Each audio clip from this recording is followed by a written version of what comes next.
What's up, guys? Zane for Forward Progress Madden, and I am back with another edition of the C4 Season 26 Eagles season. As you can see here, we're in Fawcett Stadium. This is none other than the C4 26 Super Bowl. I'm the 16-0 Philadelphia Eagles. My opponent is Assassin. He is the 9-7 Indianapolis Colts. Now, this game is completely unedited. I don't have the in-between plays cut out, mainly because I wanted to do a full game commentary. I was going to do all the games that I played during the playoffs, and I still can, so if you want me to, just let me know in the chat below, and I'll be more than willing to put them up and edit them, obviously, so they're shorter videos. But this is the Super Bowl. Undefeated season riding on this. Actually, the funny thing is 2 seasons ago, I was the Dallas Cowboys and I went 16-0, but I lost to Chad, who was the 14-2 Arizona Cardinals. So that was kind of a heartbreaker in the NFC Championship. This game, just telling myself, don't get patrioted. Well, hopefully I don't. We'll go through here as this game goes, but I already did once. I choked on an undefeated season once already, just like the Patriots did a couple years ago. So as you can see here, for anybody who knows or is watching the previous videos, I run a lot of the shotgun Y trips tight end slot, and I do a lot of buck sweep action. And the opponent that I'm playing, Assassin, runs majority 3-4 solid and big nickel bear. Those are good defenses to run against the buck sweep, pistol, strong power, Saints power O type plays, because they do a good job at setting the edge. So Assassin does a really good job getting me off my game early. I am getting yardage with the buck sweep, but as you can see here, the outside linebackers just do a really good job at setting that edge, and it kind of deters me from calling it. Not that it matters, but I kind of had an inkling in this game after this play specifically that my opponent had some good scouting reports from fellow crew members. As you can see there, he just jumps that screen. I don't know why he knew it was coming. None of the videos that I've done in the past show that play. That little makeshift screen that I threw there is one of my favorite plays. But he was ready for it the very first time. So it kind of got me out of my element. As you can see here, I'm kind of wondering what play to run on 4th and 9. So I decided on Panthers Wise Sail. And the reason it is because this is a play that I've labbed. That 15-yard in route gets 1 of 2 releases. And I like to throw the ball early based off of how they get off the line of scrimmage against the press. So you see here, I snap the ball. He gets an inside release. I try to throw the ball inside, but Vic leaves it out over the middle. I'm sorry, he leaves it too far to the outside, and I'm not able to click on and make a catch over the middle to pick up a first down. So Assassin gets the stop. I'm on defense. Obviously flustered at this point. I was streaming. I apologize if you guys were in the stream and I pulled it down after this drive. You can't really tell it here, but it was tough to click on. It was tough those first couple drives. I don't know if it was because of my CPU or if it was my internet at the time. Normally I have really good internet. I'm about 50 download and 25 upload. So I don't really think it was the internet, but the game was just playing a little bit laggy. So to be sure, I pulled the stream down about this point in the game because I did not want the Super Bowl this season to have lag in it. Both of us, myself and my opponent, have played way too much this season to have a game that was ruined by lag. So Assassin on offense, he's running the New Orleans playbook, but you can't tell yet that that's what he's in. Everything that I had heard and seen of Assassin, he runs the single back excuse me, the single back bunch base, which is a fullback, a tight end, your tailback, and 2 receivers. It's base personnel. But he uses the twin tight end package in the formation to get himself some more receiving options. But early in the game, he is not doing what my scouting report had indicated, throwing me off a little bit, running a lot of just basic runs. So I'm not able to get a read on him. Great job by Assassin on this first drive, just mixing up some stuff that I wasn't prepared for. When you play a game, this game is actually for $100. The winner of the C4 Super Bowl every season. Play one season a month. with stock play now rosters, and you play a set schedule and play it in any order you want. Just get the 16 games in, and then at the end of the month, the brackets are posted, and you play the playoffs through. At the end of the season, Super Bowl winner gets $100. So this game is a $100 money game, in theory. So here, he's just coming out, doing a good job flipping formations. As you can see, I'm running a play that I like to call against the strong power. My opponent in the NFC Championship was Ty Crane. The name is probably familiar to some of you because I played Ty Crane twice during the regular season because he's the Redskins, and they're in the NFC East, which is the division that the Philadelphia Eagles win. Ty Crane runs nothing but strong, close halfback off tackle, and I labbed up defense for the NFC Championship. That is this setup, basically. He does a great job mixing in, though. There was a quick toss, not an off tackle, so he gets in for a touchdown. He takes the lead. He's got the ball at half. Everything's looking gravy for Assassin at this point. So, what I was saying was Ty Crane, he just runs off tackle, off tackle, off tackle, off tackle, and then when his back's really up against it, he'll throw the wide trail out of the strong close every once in a while. But it's not really a scheme that gave me any trouble this season. Obviously, I was 17-0. I beat him 28-0 in the NFC Championship. So I knew when I saw the strong close, I was just going to call the strong close defense that I had labbed up for Ty Crane. But as I said, Assassin did a great job mixing up what he called out of the strong close, mixing in, the regular dive, the off tackle, the toss, some of the counter stuff. Did a real good job. But at the same time, I think Assassin, in doing so, took himself out of the game. And I want to know your thoughts. How many times out of 100 do you think Deshaun Jackson in real life gets beat to the edge by whoever the hell that was? I don't know. But that actually cost me. I do, if I remember right. That cost me some points. We would go back to the off tackle. And that 3-4 solid is doing a decent job setting an edge or not letting me get so far downfield before first contact. Normally, 4 yards downfield before first contact. It's not too bad, especially in Madden 25 where all the run blocking is overpowered and the cuts on offense are much better than the mobility that you have on offense. So right here, this is a play I labbed up because I knew that he likes to run this big nickel bear in the short yardage situation. And how was that 4th and inches? I want to know why it was even 4th and inches. So I go ahead and challenge, and obviously it gets overturned. I just had a feeling that it was, I definitely had it. I didn't want to open myself up to not getting it on 4th and inches. So I went ahead and challenged it. It's the first half. What the hell, most people don't even use all 3 timeouts in the first half anyways. So, I may have lied about costing myself points on the first drive. Or on this drive, actually. Flip the strong close. Going to try to run to the other side. And he shoots through. And I'm in for a touchdown. So we're tied at 7-7. So at this point, I'm thinking, okay, well, I haven't really been able to establish what I do myself offensively. Like, my identity is to run that shotgun wide trips tight end slot formation. Use the 2 tight end set, 2 receivers on the outside with the speed. Make it so you cannot bring those safeties down in the box because I've got Deshaun Jackson. I've got Jeremy Maclin on the outside. 98, 96 speed or whatever Maclin is. He's fast. Those guys on the outside make it so you cannot leave a too high defense as I get a lucky tackle with my kicker to start the drive at the 25. Those 2 receivers on the outside make it so you can't pull those safeties down in the box. And those 2 tight ends really set that edge, caving in the edge of the defense, basically allowing me to get outside for big yardage with one of the faster running backs in the game. So right here, I knew on my first drive I struggled. Right here, I'm just going to go ahead and try quarters. Runs a quick toss again. And I'm able to tackle him for only a 2-yard gain. So not too bad. Earl Wolf with the tackle on that play. As you notice here, he likes to change his running backs, keep them fresh. Good strategy by Assassin. Motions the fullback across, doing a good job of disguising what he likes to do offensively.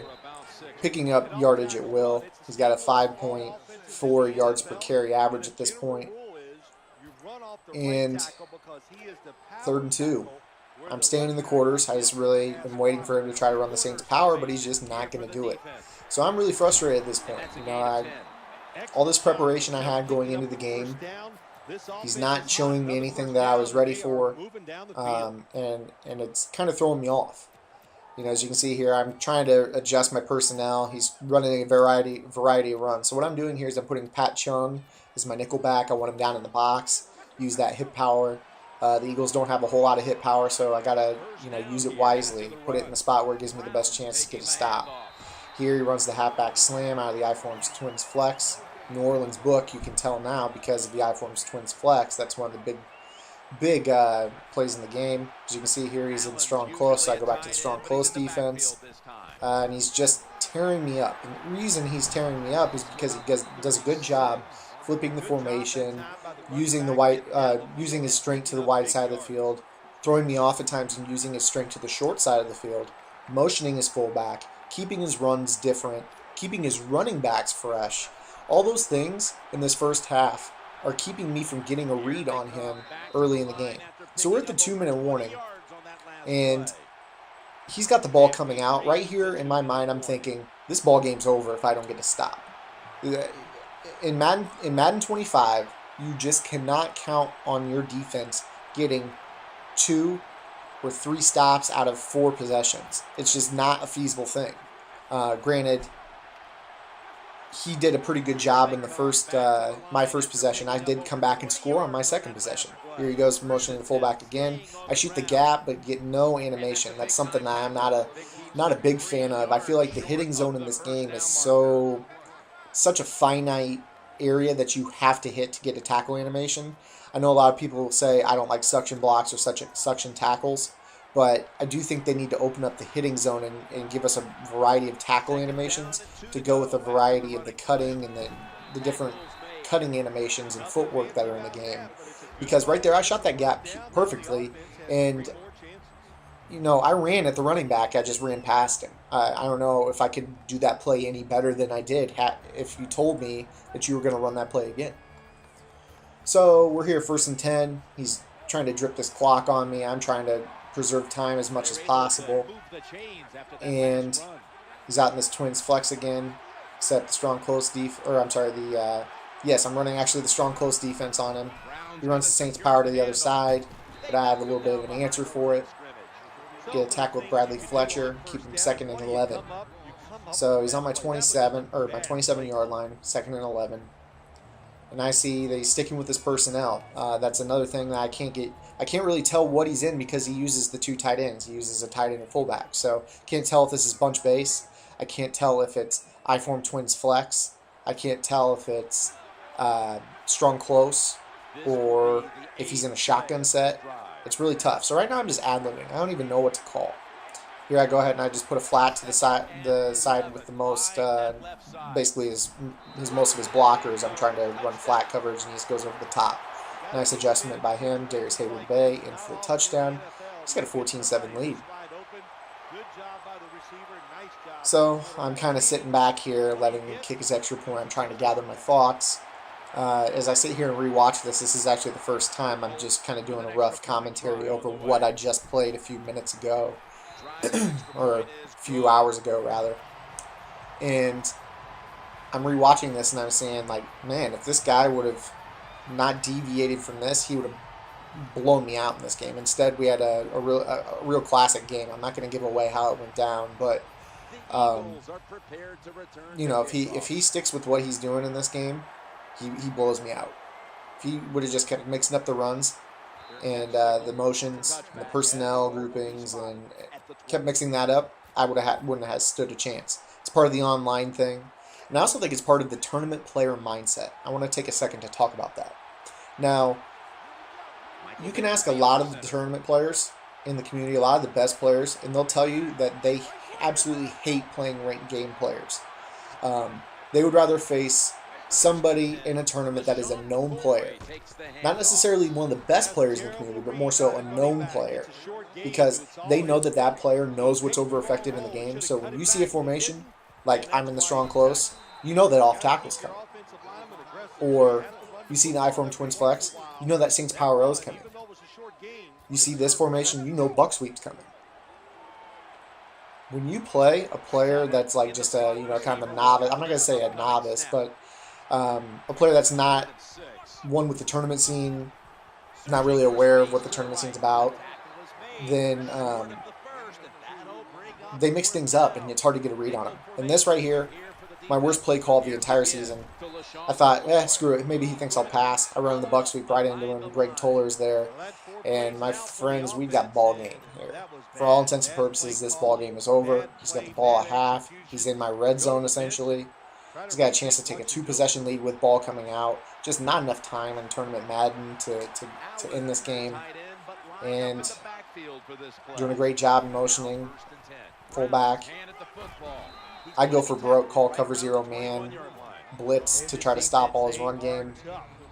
Only able to stop him for a gain of 3, but 4 times 3 is 12. So I've got to do more than I'm doing at this point to try to get a stop. I've got no timeouts left, so he could just drip me down, take a 2-possession lead into half. Staying in the strong close. Again, I'm just ad-libbing, running a defense I haven't run all season long. He goes to the PA scissors, throws a precision pass down and outside to Fleener. You ask me, I probably should have picked it, but it doesn't matter. 3rd and 1. Again, I'm ad-libbing. I go to the rush outside defense, a defense I haven't called all season. There I tried to strafe up and hit stick him high, but my guy got no animation. He picks up the 1st down. Clock's ticking. Or rather, it's not ticking. He used a timeout. So at this point, I'm like, I'm just trying everything I've got here. Right here, I go to 3-4 solid trio sky zone. Just going to try to do something to stop it. And then I noticed something. Trent Cole right there did a really good job. So I'm thinking, all right, well, that's something I can maybe go back to. Just going to go ahead and stick with this 3-4 set. Trent Cole set a hard edge there without even rushing. So right here, I'm just making adjustments, trying to get really cute. And he goes to the bunch base, and I'm ready for it. I'm there for the pick. I honestly would have picked that, but Nate Allen made a nice play as the CPU and picks it, and we're in business. That was a play I knew was coming. That Z spot is something that I saw him run earlier in the season when he was streaming games. And I'm going to try to go to a play that is an absolute money play, just one of the best plays in the game that nobody knows about right here. Unfortunately, he's not in press coverage, so I'm not able to get that easy touchdown glitch. I will show, and I'm calling it a touchdown glitch. I'm going to say that right here. It is a touchdown glitch. If you're in man, 2-man under, and you're not controlling the safety, and it's press coverage, it's a touchdown. As you can see right here, it's almost a touchdown anyways, with the coverage backed up. But with the coverage backed up, I'm not able to really fit that ball in and have room to catch it and run. So, no score there. Down 7.5 could be a lot worse, to be honest with you. Should be him up 10, maybe even 14 with ball coming out. Get a nice hit stick on the kick return. And I figure, hey, why not? Let's just go ahead and stick with what worked. We're just going to go with that trio sky zone. Honestly, it's the only time all season that I've called this defense. Just kind of getting cute out of it, just making adjustments. He's in this bunch base, no dice. The outside linebacker, the outside corner, the strong safety, all in the area to make the play. Pretty good play. Here I'm figuring, okay, he's in the bunch base. I'm going to call the defense I labbed up. But instead he comes out in that strong close. One of the harder things to judge online is you cannot see what your opponent comes out in. There I thought he was in the bunch base again, but he does a good job with his personnel. It's all the same. Even his 2 running back series, he uses a tight end instead of a fullback, so I don't know that it's 2 backs. So it's really hard to get a read. So we're back in this again, this trio sky zone, just trying his run defense. As you can see there, I kind of went Tampa on him. He runs the counter, I shoot down. Connor Barwin comes around the corner, makes a hit. Connor Barwin played a good second half, now that I think about it. Here, 2nd and 11. Thought he was in the bunch base again because I tackled him for a loss on the first play, but he stays true to it. And I go ahead and just stay in my coverage defense because I had a feeling he was going to pass. He goes to the flat. I jump from the slant, go down, make a play on Ahmad Bradshaw out on the swing pattern. We're in 3rd and 9. Right here, I know he's got to be going bunch base. or some sort of formation with majority receivers, or he's going to throw. So I set up my coverage defense that I lapped up, and I don't know what he was throwing to. Trent Cole was all over the middle. I had so many guys over the middle there. Basically, I was just playing for him to run short cross patterns and have a deep post over the top. So I just kind of mucked up the middle of the field and swapped from the short to deep stuff as the posts develop over the middle. Right here, I figure, okay, that's two possessions in a row, him turning it over. He's got to be frustrated. Let's go back to what I stay true and do. Here we go to the buck sweep, pick up a big gain out of it. So I'm feeling kind of confident. Let's go ahead and no huddle, flip the formation, get out quick, try to run it again. Motion in Brent Selleck. Try to stay up inside of our blockers. He does a good job setting the edge. But if you know me, you know that I don't try to force something when somebody says, okay, like you're not getting this in this game. I'm not going to force that same play over and over and over. I have plays that I work that use the same QB running back mesh. Right there, I run the read option that doesn't have the same mesh as the buck sweep, but I'm going to call a play later in the game that looks almost identical to the buck sweep. Some of you who watched the other videos that I've done will know exactly what that is, and I'll tell you when I do run it. But nonetheless, I'm starting to mix up within my base formation here myself and doing a good job on defense. So right now the momentum's kind of taking a turn for me. I'm starting to get a feel for what he's trying to do. I know he's out of his element now because he's running formations that really aren't his bread and butter. Sorry, I can't pronounce anything today. But here again, strong close. I knew that the run game was pretty well locked up. To me, it looks like he had the edge there. He tried to cut it back inside. Only a gain of 3. I'm going to stick with the trio sky zone here. Just keep using the same setup. Second down coming up. Normally, I don't use D'Amico Ryans on the field. Right here, I'm going to try to stay in this left B gap. If he tries to run, stay in there for the cutback.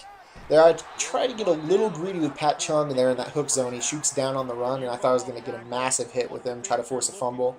But does a good job spinning away from the tackle. Picks up a first down. And you see me right here. I'm not getting ahead of myself and calling my defense before I see what he's in. I want to know that he's running something that I'm not used to running. So here, again, we go to this strong close style defense that I've been running where I use the middle linebacker, put him on a flat, try to get him outside. And Trent Cole does a good job on the edge again. So Trent Cole is a monster in this game. He has 2 tackles for loss, and if you remember, he picked the pass off on the last possession. So here, now he's finally in a 3-receiver set, so I know he's going to throw. And this is a defense I run against the pass, but no, he actually doesn't throw. He runs an inside zone. It might have been a halfback base, and Trent Cole comes in off the edge for a tackle. So now I've got him 3rd and 19. I know that this is a passing situation. Right here I see this, and I'm thinking the play-action play with the goofy-looking post route over the middle. There it is. It's right there. Instead, he forces it down the sideline in a double coverage. Bradley Fletcher picks him off, and what I thought should have been a game that I was going to lose handily in the first quarter when I turned the ball over 2 out of my first 3 possessions and he was rolling on me offensively is now a game that's decidedly in my favor. And as you can see, I was talking earlier about running plays that have the same QB running back mesh. Here we go. Inverted veer. Looks nearly the same. The guard pulls out in front of the runner just the same, but it's not the same as the buck sweep. You can't set up buck sweep defense to stop inverted veer is what I'm getting at, and that is the key to a scheme. So right here, I'm going to go with a halfback base, similar to the buck sweep. We're just not going to pull the front side guard out in front. Try to use the run, keep it up inside. What I thought was a lane gets cut off by Antoine Bethea. We're going to no huddle, flip the formation. Try to go to the read option. And Bryce Brown's in for a touchdown. So we hit the read option twice in the red zone in this exact area of the field. And all that horizontal action that we had early in the game where we want the edge, we want to flip it and go to the other edge, gets my opponent greedy. Or he thinks that I'm going to get greedy. And then when I call play up inside and actually stay home, not really stay home, but stay up inside, he's not there to be found, and there's a huge lane that you could drive a truck through for a touchdown. So now I've got a lead, and this game's going quick. He's running the ball a lot, I'm running the ball a lot, but we've still had momentum swings. It's not your typical tournament Madden game where it's just run, run, run, no stops. Both teams have had stops in this game, a lot of momentum changes, and it's turning out to be a pretty good game. Here he goes back to the blast. It's not really there for him. This is where I feel that this is the drive for him that ended up being one of the biggest drives of the game. I feel like my opponent, nothing against Assassin, he's a great player, but I feel like if he would have done it over again, he would have gone back to what he did early in the game. And he is. He's staying here in this strong close. But he isn't using the motioning. He isn't changing up his plays. It's just off tackle over and over and over. And I'm kind of ready for it. As you can see here, I've got him in a 3rd and short. I go ahead and run middle plug. He's just able to get past the first down marker. But he's not really mixing up his runs anymore, using the motions to throw me off. I know where his point of attack is, and I'm just trying to beat him to it. There's the off tackle. Runs out of bounds. He's got a good rushing average nonetheless. But I've got the lead, and I'm thinking to myself, okay, well, if he's going to score, I got to make sure that I have enough time to at least get a field goal in. So I'm not going to play for broke yet. I'm going to kind of play this style of defense where it's bend but don't break. And then if he gets down to around my 30 with, a minute 30 left, I'll go to kind of like a engage 8, all-out defense, try to get an all or nothing. That way, if he scores, I've got enough time to do something. For now, we're just going to stay home and true. Here, 4th and inches. I'm going to go back to that middle plug again. Hope he tries to run that dive. Hope I can just get in. He calls the dive weak, picks up the first down. There he did a good job. He actually didn't run the dive to the strong side. Again, he throws me off. I was going to shoot the strong side A gap. He runs the dive to the weak side. Play action. Nice call, actually. Very good call. Leaks out the receiver, Darius Hayward-Bay. And now I'm starting to think, okay, maybe another 40 seconds, and then I'll start to go for broke. So again, I'm just going to stay in this kind of scraping defense where I put the linebacker in a flat. Hope it works. 2nd and 3.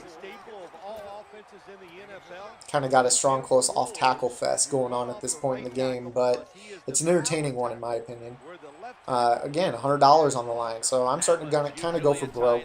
Play action. I try to jump it. He breaks a sack, throws a pass. Fortunately, it's incomplete. I would rather have the sack, though. So 3rd and 3.